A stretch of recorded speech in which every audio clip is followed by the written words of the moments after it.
Everyday লাইফের নতুন একটি ভিডিওতে তোমাদের সবাইকে অনেক অনেক স্বাগত। আমার প্রত্যেকটি ভিউয়ার্সের সুস্থতা কামনা করে আমি আমার নতুন ভিডিওটি শুরু করছি। তো ভিডিওর প্রথমেই তোমরা দেখতে পাচ্ছ আমি আমার ছেলের স্টাডি রুমে এসে দেয়ালটা ক্লিন করে নিচ্ছি।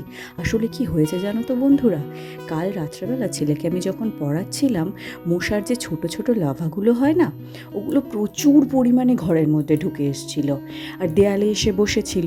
আমি ছেলেকে ছুটি দেওয়ার পর যখন খাবার করতে চলে যাই, ও কী করেছে, বালিশের উপর দাঁড়িয়ে দাঁড়িয়ে সেই সমস্ত মশার লাভাগুলোকে দেয়ালে মেরেছে। ওর হাত তো রাত্রেবেলা ক্লিন করে দিতে পেরেছি, কিন্তু রাত্রেবেলা দেয়ালটা আর পরিষ্কার করে ওঠা হয়নি। তাই ভাবলাম সকালে উঠে সবার আগে দেয়ালটাই পরিষ্কার করে নিই, কারণ বেশি দিন জমা থাকলে ওগুলো আবার নোংরা দাগও হয়ে যাবে আর দেখতেও খুব বিশ্রী লাগে। যার কারণে সবার আগে প্রথমে আমি দেয়ালটাই পরিষ্কার করে নিচ্ছি। এই দেয়ালটাতে ও মশা টশা কিছুই মারিনি, কিন্তু এটা ঘরের দরজার একদম পাশে হওয়ার কারণে হাত টাত লাগার কারণে একটু ধুলো হয়ে গিয়েছিল। তাই ভাবলাম যখন পরিষ্কার করছি তো এই দেয়ালটাও পরিষ্কার করে নিই। আর পরিষ্কার করা হয়ে যেতে আমি চাদরটাকে তুলে নিচ্ছি। যদিও আমি খাটটাকে ক্লিন করার পরেই চাদরটা তুলবো ভেবেছিলাম, কিন্তু দেখলাম যে ওই দেয়ালটা পরিষ্কার করতে গিয়ে চাদরে 2-1 ফোঁটা জল পড়েছে। জলটা যাতে নিচের আসবাবপত্রগুলোকে না ভেজায় তার জন্যই চাদরটা আগে তুলে নিচ্ছি, আর তারপরেই ফার্নিচারগুলো ডাস্টিং করে নেব। প্রথমেই দেখতে পাচ্ছ আমি বিছানার হেডবোর্ডটাকে পরিষ্কার করে নিচ্ছি, আর তারপরে আস্তে আস্তে ওর পেছন দিকগুলো সমস্তটাই পরিষ্কার করে নেব। কারণ সামনের দিকটা অনেক সময় দেখতে পাওয়া যায় বলে অনেকবার পরিষ্কার করা হলেও খাটের পেছনের দিকটা কিন্তু সেভাবে পরিষ্কার করা হয় না, যার ফলে অনেক বেশি ধুলো জমে যায় এবং তখন জিনিসটা পরিষ্কার করা অনেক কষ্টকর হয়ে যায়। আর খাটের মাথার দিকটা পরিষ্কার করার সাথে সাথে পায়ের দিকটাও ভালোভাবে আমি পরিষ্কার করে নেব। খাটে আমার না ছত্রি দেয়া ছিল, কিন্তু ছত্রি দেয়া খাট এই ছোট ঘরে থাকলে ঘরটা যেন আরও বেশি ছোট দেখতে লাগে, যার কারণে আমি ছত্রিগুলোকে খুলে দিয়েছি। আর এই সাইডে যে হুকগুলো বেরিয়ে আছে ওর উপরে আমি টেপ লাগিয়ে দিয়েছিলাম যাতে সচরাচর কারোর লেগে না যায়, কিন্তু আমার ছেলে সেই হুকগুলোকে তুলে নিয়েছে। যাই হোক, এবার দেখো আমি নিচে পেতে রাখা চাদরটাকে টান টান করে নিচ্ছি। আসলে কি জানো তো, এই বিছানায় অনেকগুলো কাঁথা পাতা আছে, আর কাঁথাগুলোকে এই চাদরটা দিয়ে আমি আগে ভালো করে মুড়ে রেখে দিই, না হলে উপরে একটা চাদর পাতা থাকলে ওই কাঁথাগুলো অনেক বেশি সরে যায়। যার কারণে এভাবে নিচে একটা পুরনো চাদর পেতে রেখে দিই এবং তার উপরে একটা নতুন চাদর রেখে দিই। আর যেহেতু আজকের ধুলো বেশ পড়েছে বিছানার উপরে, তাই আগে ভাবলাম বিছানার চাদরটা ভালো করে ধুলোটা ঝেড়ে নিই, তারপর নতুন একটা চাদর পাতবো। আর এই চাদরটা না এই প্রথম পাচ্ছি আমি, দেখে বলো তো কেমন হয়েছে চাদরটা। এই চাদরটা কিনেছি আমি বেশ কয়েক মাস হয়ে গেছে, কিন্তু এখনও পর্যন্ত পাতার সুযোগ হয়ে ওঠেনি। আসলে কি বলো তো বন্ধুরা, একসঙ্গে আমি বেশ কয়েকটা চাদর কিনেছিলাম, আর যার কারণে এটা এখনও পর্যন্ত পাতা হয়ে ওঠেনি। আর বাচ্চাদের মতো নতুন জিনিস হলেই সেটা পাততে হবে, এটা করার বয়স তো আমাদের আর এখন নেই, যার কারণে এখনও পাতা হয়নি। কিন্তু কোথাও একটা শিশুসুলভ সেই মানসিকতাটা থেকে যায়, তাই সুযোগ পেলেই নতুন জিনিসটা একবার ব্যবহার করে দেখতে ইচ্ছা হয়। সেই রকমই আজকের মনে হলো, আজকের যখন সুযোগ হয়েছে একটু পেতেই দেখি আর তোমাদের সাথে শেয়ার করে দেখি চাদরটা কীরকম লাগছে, তোমাদের ভালো লাগছে কি না জানিও একটু। এই ঘরে ছেলে পড়াশোনা করে বলে খুব একটা লাইট কালারের চাদর আমি পাতি না, কিন্তু এবারে যে কটা চাদর কিনেছি সব কটাই না ভীষণ লাইট কালারের, তাই ভাবলাম এই ঘরেও একটা পেতেই নিই। আর কি হবে, বড় জোর একটু বেশি কাচতে হবে, তা সে না হয় দেখা যাবে। তাই এই চাদরটা এই ভেবেই এখন এই ঘরে পেতে দিলাম। বালিশটাকে সোজাভাবে রেখে দেখছিলাম ভালো লাগে কি না, তারপর মনে হলো না এভাবেই পাতা থাক। আর এবারে জানালাগুলো খুলে দেব। সকালবেলা না এই জানালাটা দিয়ে বেশ ভালো রোদ হাওয়া আসে, তবে এদিকে বেশ কয়েকজনের উনুনে রান্না হয় বলে এক একদিন সকালবেলা এই জানালাটা খুলতে পারি না। আর এদিকে দেখো, ওদিকে জানালাটা খুলে দিয়ে এসে আমি আলনাটা ক্লিন করে নিচ্ছি। আর এই আলনাটা যেহেতু কালকের বিকেলে আমি গুছিয়েছিলাম, রোজই যেরকম বিকেলে সময় পেলে গুছিয়ে রাখি সেরকম কাল বিকেলেও গুছিয়েছিলাম, যার কারণে এখনও পর্যন্ত জামাকাপড় খুব একটা এলোমেলো হয়নি। তাই ভাবলাম এই নিচের জায়গাটা একটু ক্লিন করে নিই, এখানটায় না প্রচুর ধুলো পড়ে, আর এইগুলো একটু পরিষ্কার না রাখলে দেখতে খুব বিশ্রী লাগে। এই জায়গাটা দেখছো ফাঁকা মতো, এই জায়গাটাতে বেশিরভাগ সময়ই ছেলের আর ছেলের বাবার ব্যাগ থাকে। আর এখন যেহেতু সামার ভ্যাকেশন চলছে, তার কারণে ব্যাগগুলো কেচে আমি তুলে রেখেছি, আর এই জায়গাটা ফাঁকা রয়েছে বলে এখানে একটা সফট টয়েজ রেখে দিয়েছি।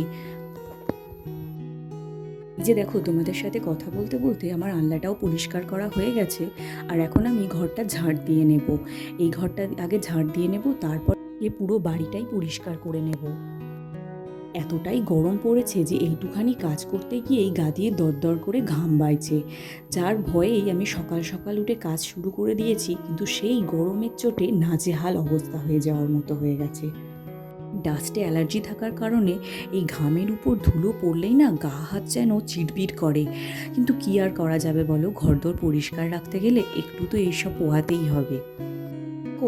আমার ঘর মোটামুটি পরিষ্কার করা হয়ে গেছে, আর এবার আমি চলে এসেছি দাবাটা পরিষ্কার করে নেব বলে।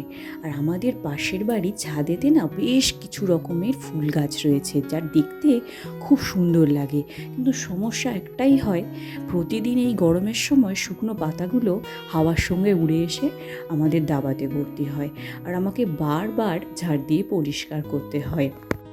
আর এবার এই চেয়ারগুলো এক সাইডে সরিয়ে রেখে ভালোভাবে এই জায়গাটা পরিষ্কার করে নেব। চেয়ারগুলো পাতা থাকলে যে পরিষ্কার করা যায় না তা না, যখন হাতে সময় কম থাকে তখন চেয়ার পাতা অবস্থাতেই জায়গাটা পরিষ্কার করে নিই। কিন্তু হাতে একটু সময় থাকলে চেয়ারগুলোকে সরিয়ে রেখে ঝাড় দেওয়া বা মোছা করলে জায়গাটা অনেক বেশি নিট অ্যান্ড ক্লিন হয়। যখন আমাদের ডাইনিং টেবিল ছিল না, তখন এই চেয়ারগুলোতে বসেই খাওয়া দাওয়া করা হতো। আর তারপর যখন ডাইনিং টেবিলটা হলো, তখন এই চেয়ারগুলো আর প্রয়োজন হয় না বলে দুটো চেয়ার উপরে নিয়ে আসা হয়েছে আর দুটো নিচের বারান্দায় রেখে দেওয়া হয়েছে। আর আজকের আমাদের মাস্টার বেডরুমে পরিষ্কার করাটা তোমাদের দেখালাম না, কারণ ছেলে এখনও ঘুমাচ্ছে, যার কারণে ওই ঘরে আমি আলো না জ্বালিয়েই ঝাড় দিয়ে নিয়েছি। আর এখন দাবাটা ঝাড় দিয়ে নিচ্ছি।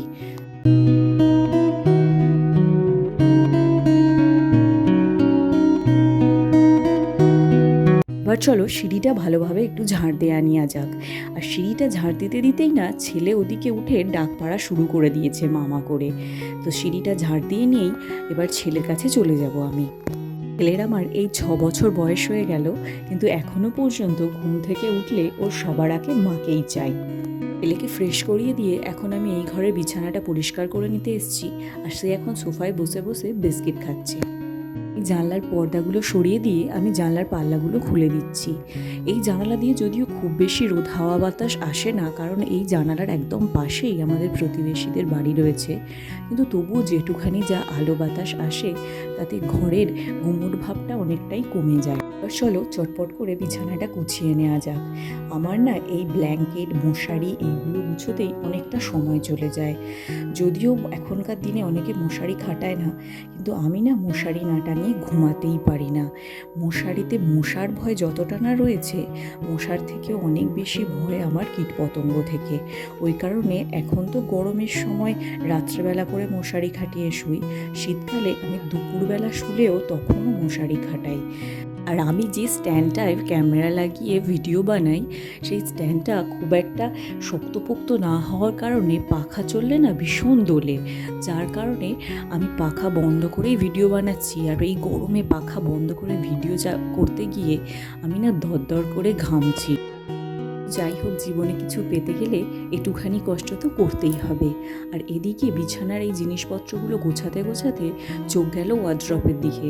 দেখলাম কাঁচটায় হালকা একটু ধুলো পড়েছে, তাই ভাবলাম বিছানাটা যতদূর গোছানো হয়েছে এই অবস্থায় রেখে আগে ওয়ার্ড্রপটা পরিষ্কার করে নিই, কারণ ওয়ার্ড্রপটা শেষে পরিষ্কার করলে আবার সেই ধুলোগুলো এসে বিছানার চাদরে পড়তে পারে। তাই ওটা আগে পরিষ্কার করে তারপরে বিছানাটা পরিষ্কার করলে কি হবে, বিছানার চাদরটা ঝেড়ে নেওয়ার সাথে সাথে অনেকটাই পরিষ্কার হয়ে যাবে।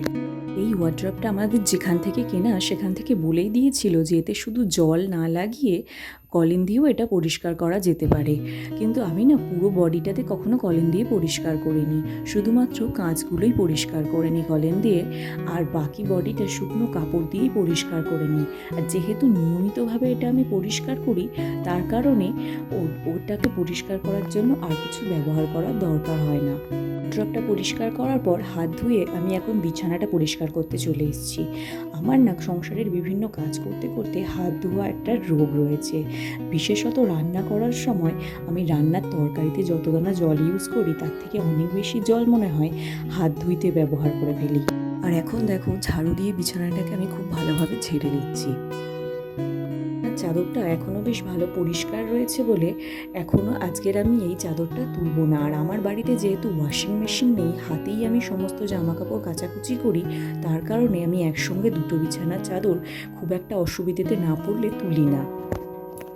দিনে জামা কাপড় কাচার একটু চাপ থাকে, সেদিনে না আমি বহুবার ধরে কাচি, মানে এই ধরো 2-3 বার ধরে কাচলাম, কিন্তু একসাথে অনেক জিনিস একবারে কাচতে আমি একদমই পারি না। তোমাদের সাথে কথা বলতে বলতে আমার বিছানা গোছানো প্রায় হয়েই গেছে। আর এখন আমি চলে এসেছি ঘরটা মুছে নেব বলে। আজকে না একটু গরম জল করেছি, আর ভেবেছিলাম শ্যাম্পু দিয়ে ঘরটা ভালো করে মুছবো। তবে শ্যাম্পু দিতে গিয়ে দেখলাম যে শ্যাম্পুটা দিয়ে আমি ঘরটা মুছি সেই শ্যাম্পুটা খুব অল্প পরিমাণে রয়েছে, যেটা দিয়ে মোছা হবে না। সে কারণে আজকে আর দিইনি, ওটা পরেই দেব। আর মাথায় মাখা শ্যাম্পু দিতে না সত্যি গায়ে লাগছিল, যার কারণে আর দিইনি। তবে ভাবলাম যেহেতু গরম জলটা করা হয়ে গেছে, তাই হাত দিয়ে একটু ভালো করে মুছে নিই। কারণ স্টিক দিয়ে মুছলে তাড়াতাড়ি মোছা হয়ে যায় ঠিকই, কিন্তু কোনায় কোনায় যে মুগুলো থাকে না, ওইগুলো একটু ভালোভাবে হাত দিয়ে মুছলে বেশ ভালো পরিষ্কার হয়। বা বিশেষ করে দেখবে পাথরের উপরের বিটগুলো, ওগুলোকে হাত দিয়ে মুছলে বেশ ভালো লাগে, বেশ ভালো পরিষ্কার হয়। তবে কি বলো তো, এই গরমের সময় গরম জলে হাত দিতে না বেশ কষ্ট হয়।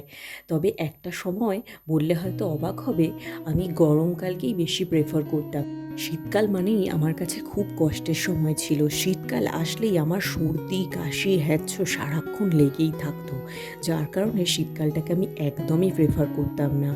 সবসময় মনে হতো গরমকালটা ভালো, তা সে যতই ঘাম হোক আর যতই কষ্ট হোক। কিন্তু এখন শীতকালে ভোর ভোর উঠে ঠান্ডা জলে ছেলের রান্না করা, টিফিন করা, আরও সমস্ত বাসি কাজ দিব্যি করে নিতে পারি। আর সব থেকে আশ্চর্যের বিষয় হচ্ছে, এখন না আগের মতো শরীর খারাপও হয় না। দেখলাম বয়সের সাথে সাথে আমার শরীরটাও অনেক বেশি ম্যাচিওর হয়ে গেছে। আর দেখো, তোমাদের সাথে কথা বলতে বলতে আমার বাড়ি ঘরদোর মোছা হয়ে গেছে। আর অনেকক্ষণ পরে তোমাদের সঙ্গে দেখা বন্ধুরা। সকালবেলা বাসি কাজগুলো সারার পর এত ঘেমে গেছিলাম যে সেই জামা কাপড়টা চেঞ্জ করে ছেলেকে পড়তে বসিয়েছিলাম। আসলে যদি পড়ানো ছাড়া অন্য কোনো কাজ হতো তাহলে হয়তো চেঞ্জ করার দরকার হতো না, কিন্তু যেহেতু বিছানায় পড়াতে বসবো আর ওই ঘাম গায়ে, ওই ভিজে জামা কাপড়ে বিছানায় বসতে ইচ্ছা করছিল না, তাই জামা কাপড়টা চেঞ্জ করে একটু ভালোভাবে হাত পা ধুয়ে আর ছেলেকে পড়াতে বসেছিলাম। আর পড়িয়ে থেকে ওঠার পর ও আজকের ব্রেকফাস্টে এগরোল খাবে বায়না করছিল, যার কারণে এখন এগরোলটা বানাতে চলে এসেছি। যদিও এই ধরনের খাবার ওকে আমি সন্ধেবেলাই দিই, সকালে খুব একটা দিই না, কিন্তু আজকের ওর ইচ্ছা হয়েছে ও সকালেই এগরোল খাবে, তাই এটা বানাতে চলে এলাম। এই যে দেখো, ময়দাটা মাখিয়ে নিয়ে এখন আমি বেলে নিচ্ছি। আর শসা আর পেঁয়াজও আমার অফ ক্যামেরায় কেটে নেওয়া হয়ে গেছে। আর আমার ছেলে যদি ছোটো ঝাল খেতে পারে না, ওই জন্য ওর এগরোলে আর লঙ্কা দেবো না। না ভুল করে আমি রুটিটা সেকার আগেই হালকা একটু তেল দিয়ে ফেলেছিলাম। যদিও আমি শুকনো খোলাতেই এই রুটিটা আগে সেকে নিই, তারপর ডিম দিয়ে ভাজি, কিন্তু আজকের ভুলবশত আগে হালকা তেল দিয়ে ফেলেছিলাম। তো যাই হোক, এখন রুটিটা ভেজে নিচ্ছি, নিয়ে আর তারপর এটাকে ডিম দিয়ে ভালো করে ভেজে নেব। আমাদের বাড়িতে বেশ কিছুদিন ধরে খাওয়া দাওয়া নিয়ে না খুব রেস্ট্রিকশন মেনে চলতে হচ্ছে। আসলে আমার হাজব্যান্ডের কোলেস্টেরল লেভেলটা একটু বেড়েছে, সেই কারণেই অনেক কিছু খাওয়া দাওয়া বন্ধ। যদিও খুব সামান্য পরিমাণ বেড়েছে বলে ডাক্তার শুধু তেল মশলা জাতীয় খাবার আর মাটনটাই খেতে বারণ করেছে, কিন্তু ওর পরিচিত যে যে লোকের কোলেস্টেরল হয়েছে তাদের যা যা খাওয়া বারণ সমস্তটাই খাওয়া বন্ধ করে দিয়েছে, যাতে যত শীঘ্র সম্ভব এটাকে কমিয়ে ফেলতে পারে। আমার হাজব্যান্ড যে কী পরিমাণ ফুডি সেটা যারা ওকে চেনে তারা প্রত্যেকেই জানে। আর সে যেহেতু খাবে না এগরোল, আমি তো তার সামনে খেতে পারি না, সেটা দেখতে খুব খারাপ লাগে। আর বেশ কয়েকদিন ধরে এই ওটস, চিড়ে দিয়ে টক দই এইসবই তো খাচ্ছে, তাই আজকে বললো একটু স্যালাড করো, স্যালাড দিয়েই মুড়ি খাবে। তা সেই কারণে আমাদের দুজনের জন্য মুড়ি মাখা করেছিলাম, আর ছেলের একার জন্যই আজকের এগরোলটা বানিয়েছিলাম। এর জন্য যে স্যালাড বানিয়েছিলাম তার থেকেই শসা আর পেঁয়াজ কুচোনোগুলো ওর এগরোলে দিয়ে দিচ্ছি, আর উপর থেকে দিয়ে দেবো একটু টমেটো সস। ব্যাস, ওর এগরোল রেডি হয়ে যাবে। আগে না আমার ছেলে এই ধরনের খাবার খেতে খুব একটা পছন্দ করতো না। ও ভাত, ডালিয়া এইসব খেতেই বেশি ভালোবাসতো। কিন্তু যখন থেকে স্কুলে যাওয়া শুরু করেছে, টিফিনে তো আর ওই সব খাবার দেওয়া সম্ভব না, তাই এই ধরনের বিভিন্ন রকমের খাওয়া দেওয়া শুরু করি। তখন থেকেই ওর এগরোল, চাউমিন এইগুলোর প্রতি একটু ভালো লাগা জন্মেছে। তাই মাঝে মাঝে এগুলো খাওয়ার একটু বায়না করে থাকে। ছেলেকে খেতে দিয়ে আমারও ব্রেকফাস্ট করা হয়ে গেছে, আর এখন ব্রেকফাস্ট সেরে আমি সকালবেলা রান্না করতে চলে এসেছি। আর এই যে দেখো, প্রথমেই আমি উচ্ছেটা ভেজে নিচ্ছি। আজকে না উচ্ছে আলু ভাজা করব, আর ওর মধ্যে একটু কুমড়োও দেবো। এর সঙ্গে বানাবো মৌরলা মাছের ঝিঙে দিয়ে ঝোল। আর মৌরলা মাছের এই ঝোলটা না আমার হাজব্যান্ডের খুবই প্রিয়। উচ্ছেটা ভাজতে যেহেতু একটু বেশি সময় লাগে, তাই উচ্ছে ভাজা বসিয়ে দিয়ে আমি এদিকে সিঙ্কে ব্রেকফাস্টের যে কটা বাসন জমেছিল ওইগুলো একটু মেজে নিচ্ছি। যদিও আমি সিঙ্কে খুব একটা বাসন মাজি না, আমাদের বাড়ির সামনে উঠোনে বাসন মাজার জন্য একটা আলাদা করে জায়গা করা রয়েছে, ওখানেই ট্যাব রয়েছে, সেখানেই আমি বেশিরভাগ সময় বাসন মাজি। কারণ আমার রান্নাঘরটা বেশ ছোট, এখানে বাসনকোসর মাজতে একটু অসুবিধেই হয়। তবে অল্প দু একটা বাসন জমলে এখানেই মেজে নিই। যে কটা বাসন জমেছিল আমার মেজে নেওয়া হয়ে গেছে, আর এতক্ষণের মধ্যে আমার উচ্ছেটাও ভাজা হয়ে গেছে। সেটা এবার কড়াই থেকে নামিয়ে নেব। আর উচ্ছেটা এভাবে আগে ভেজে নিলে না তিতোটা একটু কম হয়, নাহলে একসঙ্গে সবজির সঙ্গে ভাজলে অনেক বেশি তিতো লাগে, যেটা খেতে আমার খুব একটা ভালো লাগে না। তাই উচ্ছেটা আগে ভেজে নেওয়ার অল্প একটু তেল দিয়ে পেঁয়াজটা ভালোভাবে ভেজে নেব। আর পেঁয়াজটা ভাজা হয়ে গেলে ওর মধ্যেই আলু আর কুমড়োটা দিয়ে দেবো। ওইগুলো ভেজে নিয়ে ওতে সামান্য একটু হলুদ, লঙ্কা এইসব মিশিয়ে নিয়ে নুন দিয়ে আর জল দিয়ে চাপা দিয়ে দেবো। শেষে তরকারিটা নামানোর আগে উচ্ছেটা তুলে দেব। আর এদিকে দেখো, আমি তরকারিটায় জল ঢেলে দিয়ে এখানে চেয়ারগুলো পরিষ্কার করে নিতে চলে এসেছি। ডাইনিং টেবিলটা প্রায় সময় দিনের মধ্যে পরিষ্কার করা হলেও চেয়ারগুলো আর পরিষ্কার করা হয় না। তাই ভাবলাম এই চেয়ারগুলো এখন পরিষ্কার করে নিই। আর যেহেতু এটা নিচের ঘরে, আর আমি নিচের ঘরে খুব বেশি থাকি না, উপরেই বেশিরভাগ থাকি, তাই এটা সচরাচর চোখে পড়ে না। যেটা সবসময় চোখে পড়ে তাতে ধুলো অল্প একটু জমলেই পরিষ্কার করে নেওয়া যায়। আর যেখানে খুব বেশি যাওয়া হয় না সেখানে হঠাৎ ধুলোটা চোখেও পড়ে না। তাই আজকে রান্না করতে করতে দেখতে পেলাম এই চেয়ারগুলোয় বেশ একটু ধুলো জমেছে। তাই ভাবলাম বেশি জমে যাওয়ার আগেই এটা পরিষ্কার করে নেওয়া ভালো।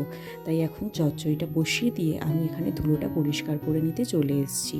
সকাল থেকে ভিডিও বানাতে বানাতে ফোনটার দিকে লক্ষ্যই করা হয়নি যে ফোনে চার্জ একদম কমে গেছে। এই ভিডিওটা বানাতে গিয়ে লক্ষ্য করে দেখলাম ফোনে আর অল্পই চার্জ অবশিষ্ট রয়েছে। তাই ভাবলাম বাকি রান্নাবান্নার ভিডিও আর শেয়ার করব না। এখন বিকেলবেলা আমি বোনের বাড়ি যাব বলে রেডি হয়ে গেছি। আর আমার ভিডিও যদি তোমাদের ভালো লেগে থাকে তাহলে আমার চ্যানেলটিকে সাবস্ক্রাইব করে আমার দিকে বন্ধুত্বের হাত বাড়িয়ে দিতে পারো, এবং একজন প্রকৃত বন্ধুর মতো নিজেদের ভালো লাগা খারাপ লাগাগুলো কমেন্টের মাধ্যমে জানাতে ভুলো না।